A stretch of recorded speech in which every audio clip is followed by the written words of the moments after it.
Welcome to J7 TV news. Revanth రెడ్డికి ఏమన్నా రేషముందా? మీరే కదా ఆనాడు ఎమ్మెల్యేల పార్టీ మారితే రాళ్లతో కొట్టి చంపమన్నారు. ఇవాళ రాళ్లతో ఎవరిని కొట్టాలి? ఆ ఇంటి మీద వాలిన కాకులు ఈ ఇంటి మీద వాలకూడదన్నారు. ఈ 10 మంది కాకులు ఎటు కాకుండా పోయారు. ఒకటి స్త్రీలింగం ఉంటుంది, ఒకటి పుంలింగం ఉంటుంది. ముఖ్యమంత్రి రేవంత్ రెడ్డి గారిని అడుగుతా ఉన్నా, మీకేమన్నా కొద్దిగా రేషం ఉందా, పౌరుషం ఉందా అని అడుగుతా ఉన్నా. మీరే కదా నాడు ఎమ్మెల్యేలు పార్టీ మారినారు కాంగ్రెస్ వాళ్ళని చెప్పి మీరే కదా మాట్లాడింది. ఎమ్మెల్యేలు పార్టీ మారిన వాళ్ళని రాళ్లతో కొట్టి చంపమని అన్నాడు. మరి వీళ్ళు ఎవరు చంపాలి రాళ్లని? ఎవరిని కొట్టాలా? ఈ రోజు మీరే కదా అన్నారు అన్నాడు. ఆ ఇంటి మీద వాళ్ళని కాకి ఈ ఇంటి మీద వాళ్ళద్దన్నారు. మరి 10 మంది కాకుల్ని ఎందుకు తెచ్చుకున్నావు నేను అడుగుతా ఉన్నా. ఈ 10 మంది కాకులు ఇవాళ ఎటు కాకుండా పోయినారు. వీళ్ళు ఇలా గట్టిగా పోయి అడిగినావు అనుకో నువ్వు ఏ పార్టీ అని.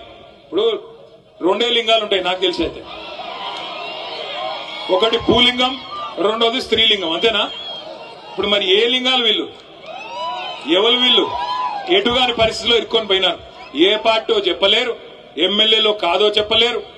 స్పీకర్ కాడ ఒక మాట, ప్రజల కాడ ఒక మాట, బయటికి వస్తే ఒక మాట, ముఖ్యమంత్రి కాడికి వస్తే కాలు మొక్కేది. గిందుక మిమ్మల్ని గెలిపించింది. తప్పకుండా అందుకే గద్వాల చైతన్యం ఉన్న ప్రాంతం, తప్పకుండా మీ చైతన్యాన్ని చూపెట్టాలి.